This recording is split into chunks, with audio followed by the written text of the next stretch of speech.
أعوذ بالله السميع العليم من الشيطان الرجيم بسم الله الرحمن الرحيم الحمد لله رب العالمين وبه نستعين وصلى الله على سيدنا محمد وعلى الطاهرين وعلى الله دائم أجمعين. قال الله العظيم في كتاب الحكيم أعوذ بالله السميع العليم من الشيطان الرجيم بسم الله الرحمن الرحيم يا أيها الناس اتقوا ربكم الذي خلقكم من نفس واحدة وخلق منها زوجها وبعد منهما رجالا كثيرا والنساء واتقوا الله الذي تسألون به والأرحام إن الله كان عليكم رقيب صدق الله العلي العظيم. Allah subhanahu wa ta'ala a dit dans le Saint-Coran, dans la sourate des femmes, la sourate An-Nisa, le verset numéro 1, ô homme, mais là homme en tant qu'être humain, soyez pieux envers votre Seigneur qui vous a créé d'un seul être.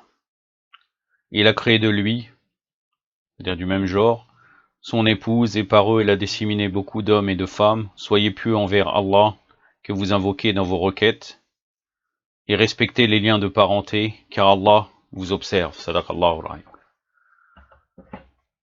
Mon sujet par rapport à ce verset concerne le fait qu'Allah Azza wa Jalla, il a créé donc d'un seul être tous les êtres humains.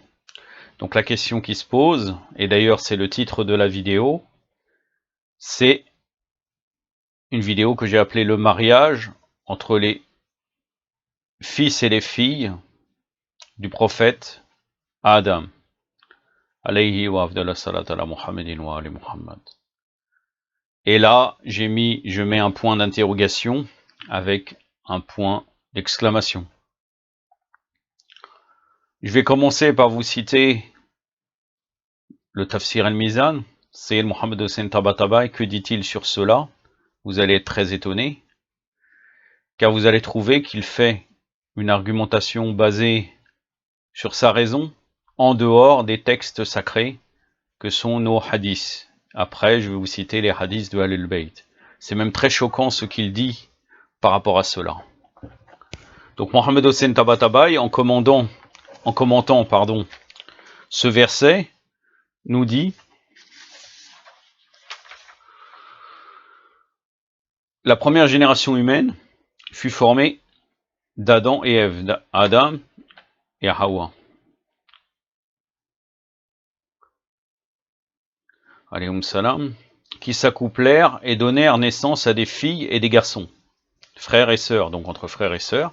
La question qui se pose est de savoir si ces derniers se multiplièrent en se mariant entre eux, entre frères et sœurs ou autrement. Si l'on s'en tient à l'apparence de la parole d'Allah, donc dans le verset cité précédemment, et de ces deux-là a fait répandre sur la terre beaucoup d'hommes et de femmes, qui est exprimé dans un mode général, sans restriction ni précision. On comprend que le genre humain remonte à Adam et à Hawa, Adam et Ève, à l'exclusion de toute autre participation mâle ou femelle. Le Coran ne mentionne comme origine de la multiplication que ces deux-là. Et s'il y avait une participation d'autres éléments ou êtres, il aurait dit de ces deux-là et d'autres, a fait répondre beaucoup d'hommes et de femmes, ou utiliser toute autre expression adéquate qui dénote cet état. Or, il est évident que le fait de restreindre le principe de progéniture ou de descendance à Adam et son épouse, salawatullah alayhima, implique le mariage entre leurs fils et filles. Donc d'après lui, après on va continuer, ça reste vraiment étonnant, qu'en fait qu'un tel mariage a été prohibé, aussi bien en islam qu'au sein des précédentes législations, puisqu'il est connu, bon là si on parle de l'islam global, de l'humanité, donc dans les religions, dans la religion de l'humanité qui est l'islam, qui est la soumission à Allah Azza wa Jal, mais si on parle de la religion historique du judaïsme ou de christianisme, il est interdit de se marier entre frères et sœurs, c'est de l'inceste, et même dans les cultures occidentales, c'est interdit. Mais là il dit qu'en fait qu'un tel mariage a été prohibé aussi bien en islam qu'au sein des précédentes législations. Donc législation, là il parle de judaïsme et christianisme, il parle de l'islam en tant que fait historique à partir de la venue du prophète Mohammed sallallahu alayhi wa alayhi. Cette prohibition a un caractère législatif, donc uniquement au niveau des lois, qui peut changer selon les circonstances et non constitutionnel et immuable. Donc pour lui, ça peut changer, ça peut pas être tout le temps seul comme ça. C'est Allah, qu'il soit glorifié, qui en décide, il fait et juge selon sa volonté. Donc là, il cite un verset, Surat al-Rad, donc la sourate du tonnerre, le verset numéro 41, qui dit, c'est Allah qui juge et personne ne peut s'opposer à son jugement. C'est un verset qu'il cite en dehors du commentaire, bien sûr, du commentaire de Ahl al-Bayt, pour nous faire croire qu'Allah fait ce qu'il veut. Bien sûr, il fait ce qu'il veut, ça c'est sûr, mais même autoriser l'abomination, il fait ce qu'il veut. A'udhu billahi samir al-alim minash shaitanir rajim.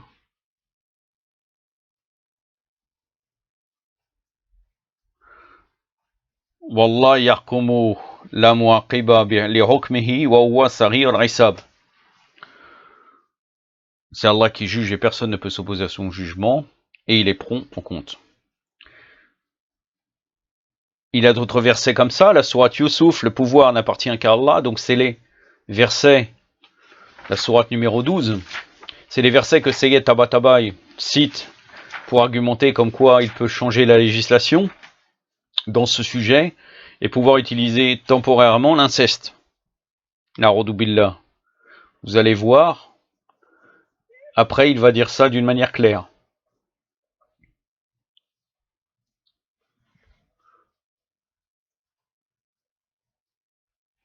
Ça c'est au milieu du verset A'udhu billahi samir al-alim minash shaitanir rajim.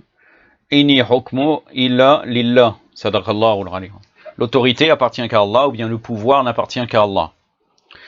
Et il n'associe personne à son commandement. Donc, il n'y a personne qui peut l'empêcher de légiférer, chose qui est claire. Sur ça, il n'y a pas de doute là-dessus. C'est la sourate 26, le verset 18. Et il n'associe personne à son commandement. Sourate al-Kaf, donc la sourate de la caverne, le verset numéro 18.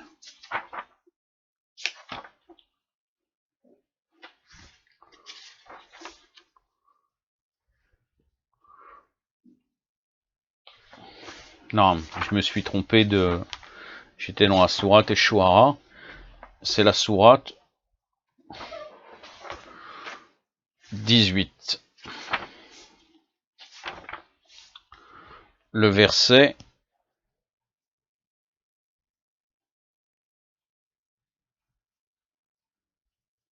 C'est la sourate 26. Allahumma salli ala Muhammad. Wa ali Muhammad. Wa lajal farajahum. Wa la'an adahum. Donc la sourate Ash-Shu'ara, effectivement, le verset numéro 18. Et il n'associe personne à son commandement.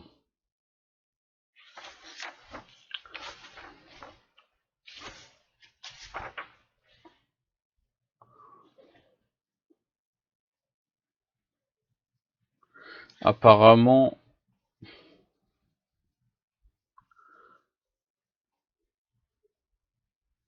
il y a une erreur.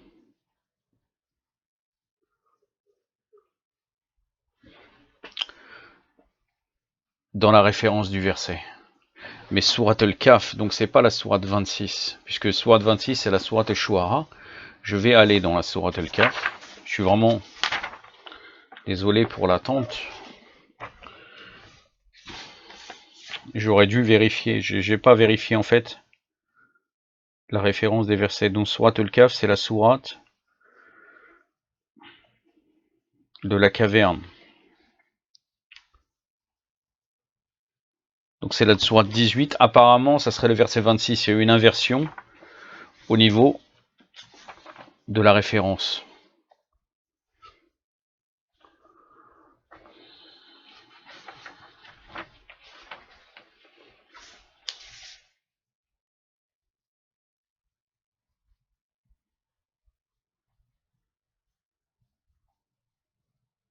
Oui, effectivement. Donc c'est la sourate numéro 18, le verset 26, que je rectifie maintenant. Et il n'associe personne à son commandement. أعوذ بالله السميع العليم من الشيطان الرجيم ولا يشرك في حكمه أحدا صدق الله العلي العظيم. Et il continue à citer d'autres versets. La sourate Al-Qasas, la sourate numéro 70, le verset 28. Donc la sourate du récit. Donc je pense même que là encore il y a une inversion. Oui, c'est la sourate 28.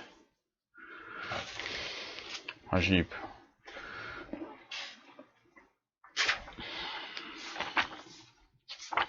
La sourate 28, le verset numéro 70.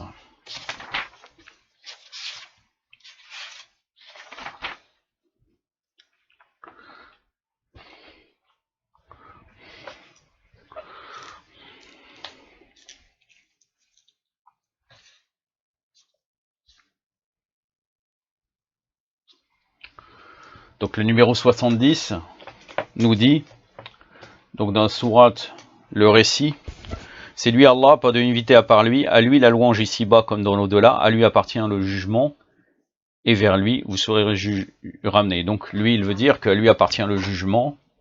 Donc le jugement, les lois sont dans les mains d'Allah Azzawajal, peut faire ce qu'il veut, et là, l'inceste en l'occurrence. Vous allez voir, c'est pas clair pour l'instant, mais vous allez voir qu'il va tout à fait dire cela après.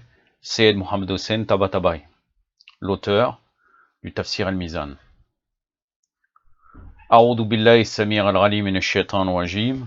Wa wallah la ilaha illahu, lahu al-hamd fi al-ula wal akhirati wa lahu hukmun wa ilayhi turja'un. Sadaqallahu al-ali al-azim. Donc, il dit, c'est Allah qu'il soit glorifié qui en décide, il fait et juge selon la volonté. Il est possible qu'il autorise un jour, s'il y a une nécessité à cela, et qu'il l'interdise par la suite, et si cette nécessité disparaîtrait, et que son maintien serait un motif de la propagation de la turpitude dans la société. Donc temporairement, Allah Azzawajal peut autoriser l'inceste. Na'udhu billah. D'autre part, l'objection selon laquelle un tel mariage incestueux serait contraire à la nature innée, fitra, et à la religion divine, qu'Allah a révélé à ses prophètes, laquelle est une religion innée, fitri, comme il est dit dans le verset coranique, dirige tout ton aide vers la religion exclusivement pour Allah. Telle est la nature qu'Allah a originellement donnée aux hommes, pas de changement à la création d'Allah. Surat al-Rum, le verset numéro 30. La Surat al-Rum est le verset et la sourate appelée les Byzantins. Rum, ce n'est pas les Romains. À l'époque, c'était les Byzantins, donc qui avaient comme capitale Constantinople. C'est pour une information, c'est la sourate numéro 30. Le verset numéro 30. A'udhu billahi samir al-alim min ash-shaytan rajim. Fa'aqima wajhaka lid-din al-hanifa fitratallahi alladhi fatara an-nas alayhi la tabdil li khalqillah dhalika ad-din al-qayyim walakin aktsara an-nas la ya'lamun. Sadaqallahu al-ali al-azim. Donc la fitra, il dit comme quoi si on veut dire que l'islam est là, que Allah Azzawajal et les prophètes a révélé est une religion innée, il dit que c'est un argument irrecevable. Car la nature innée ne la renie ni l'appelle à s'y opposer. C'est-à-dire pour lui, la nature innée ne renie pas l'inceste, ni appelle à s'y opposer en tant que tel, mais le déteste et le rejette en tant que facteur conduisant à la propagation de la turpitude et le blâme. C'est uniquement, on le déteste, on n'aime pas ça, mais ça n'a rien à voir avec la fitra, d'après lui. Et à l'abolition de l'instinct de la chasteté au sein de la société humaine, il est évident que ce type de relation, mariage entre frères et sœurs, peut être qualifié, à juste titre, de turpitude et de libertinage lorsqu'il s'agit de la société humaine constituée, telle que notre société universelle, mais un tel qualificatif ne s'applique certainement pas aux groupes constitués exclusivement de frères et de sœurs que la volonté d'Allah décida de multiplier. Donc en gros, les prophètes, donc le prophète Adam, alayhi salam, pouvait éventuellement, temporairement, autoriser quelque chose qui est détestable et qui est un facteur de propagation et de turpitude, car il n'y aurait personne, donc il dit mariez-vous entre vous. Donc il accepte que ses fils et ses filles se marient entre eux. Alors vraiment c'est lamentable. Et on dit que c'est le meilleur tafsir, parce que là il est en opposition claire avec les textes, comme je vais le montrer, par la suite. Il préfère rejeter, faire une argumentation rationnelle de sa propre raison pour rejeter des hadiths qui sont clairs de Ahlul Bayt qui n'a rien à voir avec cela.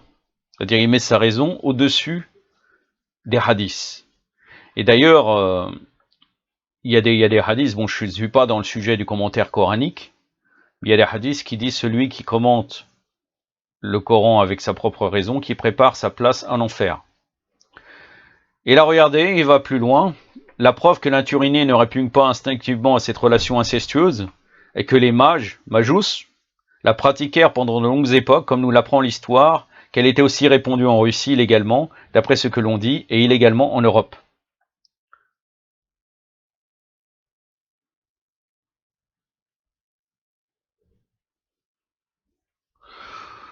Donc, justification de l'inceste pour des fils et filles de prophètes, du prophète Adam. Que nous disent les textes maintenant? Les textes reconnus dans Man la yadurul faqih. Man la yadurul faqih, comme vous savez, ça veut dire pour celui qui n'a pas de faqih en sa présence. Donc de Shir ibn Babawayh, appelé aussi Shir Sadour. Il est relaté que Zohar a dit cette parole d'Abu Abdullah, c'est-à-dire Abu Abdullah, l'imam Sadiq alayhi salam. Adam avait un fils, Shit. Shit, comme vous savez, Seth, c'est le Wasi de Adam, puisque Kabil avait tué Abil. Abil aurait dû être le successeur, mais c'était le fils le plus grand, et c'était lui le successeur, mais il a tué Abil. Donc, Sedna Shit, c'était le Wasi. Là, Adam avait un fils, Seth, donc Shit, dont le nom signifiait don d'Allah, qui fut le premier légataire Wasi institué sur terre parmi les fils d'Adam. Après Seth, il eut un autre fils du nom de Japhet. Quand ils atteignirent la puberté, Allah voulut que l'on commence à procéder à la génération telle que vous la voyez, et qu'entre en vigueur le décret du Kalam interdisant ce qu'Allah avait déclaré licite. Le commerce sexuel donc la relation sexuelle entre les frères et sœurs. Un jeudi, Allah fit descendre du paradis après l'heure de la prière de l'après-midi une ourie nommée Nazla, et ordonna à Adam de la marier avec Shet, ce qu'il fit. Le lendemain, Allah fit descendre à la même heure une autre ourie du paradis nommée Munzila, à qui ordonna à Adam de la marier avec Japhet, ce qu'il fit. De Shet, donc de Seth, naquit un garçon, et de Japhet une fille. Quand ils atteignirent la puberté, Allah ordonna à Adam de marier la fille de Japhet avec le fils de Shet. Ce qu'il fit. De leur descendance naquit l'élite des prophètes et des envoyés. À Allah ne plaise que ce ne fut, comme on l'a dit, par le commerce entre frères et sœurs. Et ça, c'était en référence à une question que quelqu'un lui avait posée en disant « Des gens parmi nous déclarent que Allah révéla à Adam de marier ses filles avec ses fils, et que toutes les créatures ont pour origine l'union des frères et des sœurs. » Il répondit, l'imam Sadiq alayhi salam, Allah est bien au-dessus de cela. Donc là, vous voyez, et je vais vous citer un autre texte, vous voyez clairement que ça n'a rien à voir entre mariage entre frères et sœurs. Hein, A'oudou billah, comme prétend Sayyid Mohamed Hossein Tabatabai.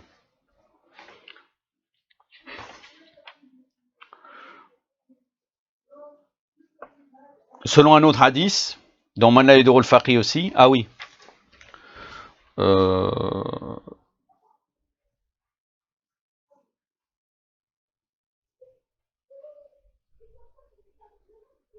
donc la référence c'est Man la yadurul faqih.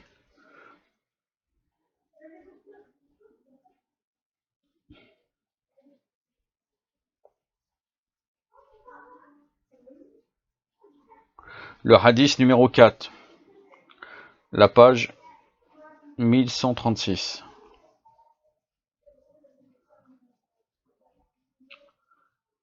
C'est dans le chapitre Ba'd al-Nikah wa Aslihi, le commencement du mariage et son origine. Donc un autre hadith rapporté par Burayd al-Ijli attribué à l'imam Abu Ja'far, donc l'imam al-Baqir alayhi salam, qui nous dit Allah fit descendre du paradis une ourie auprès d'Adam, lequel la maria à l'un de ses deux fils, et il maria l'autre à la fille d'un djinn. Il s'en suivit que la beauté que l'on remarque chez les gens remonte à la houri, à la laideur, à la fille du djinn. Un autre hadith, ça c'est le hadith numéro 5, la page 1137. Voilà. Donc vous voyez très bien la problématique de tout ça. Et vraiment, c'est quelque chose vraiment d'étonnant.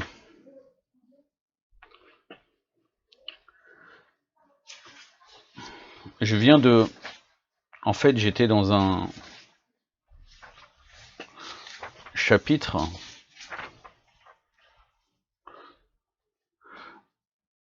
J'avais pris une autre référence dans un ouvrage. Et donc, j'avais donné une référence qui n'est peut-être pas tout à fait précise sur le sujet. Sur ce sujet de Man la yadu al-faqih. Donc, je vais essayer là de vous donner la référence vraiment précise.